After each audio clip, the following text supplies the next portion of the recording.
Hell isn't a metaphor, it's a literal place. It's mentioned in the Bible. Oh, you're using the book of Matthew. That was the word Gehenna translated from Hebrew into English. That's a literal place. Okay, so it's a literal place, just like I said. Right, Gehenna wasn't a great place. It was actually a valley in Israel where Jerusalem used it as like a dump. So they set everything on fire. Some people actually practiced child sacrifice there too, so. You're telling me the word was just actually a real place on earth? I was telling the people about it, and it was on fire. When Jesus talked about hell, or Gehenna, was he referring to nothing more than a local burning garbage dump?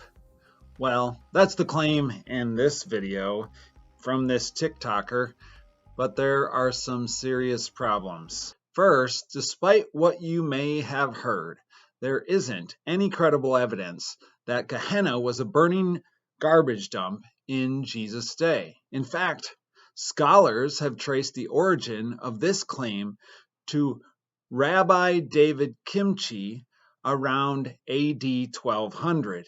So, the earliest references to the valley being a burning garbage dump come more than 1,100 years after Jesus. So then, if it's not referring to a burning dump, what is Jesus referring to? This leads to the second point. The historical evidence suggests that in the time between the Testaments, the word Gehenna arose as a reference to future divine punishment by alluding to the prophetic judgment scenes in the Old Testament that take place at the Valley of Heim. The Valley of Heim was a literal place where the Israelites sacrificed their children in the fire of Moab. In response, God pronounces terrible judgment on Israel. As a result, the valley became associated with divine judgment, so Jesus' hearers would have understood him to be talking about God's future judgment. Third, Jesus speaks of Gehenna as a punishment after death.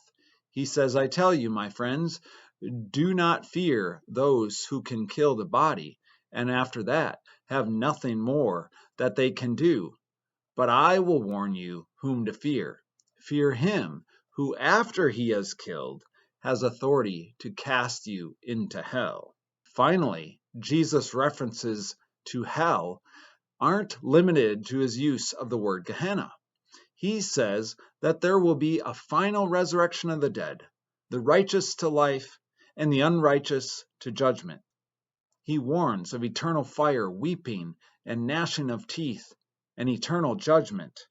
So even if the video was right about Gehenna, it wouldn't take away from Jesus' warnings about the reality of future punishment after death. Be sure to comment below with any questions or comments you have and subscribe to my channel so you don't miss future episodes.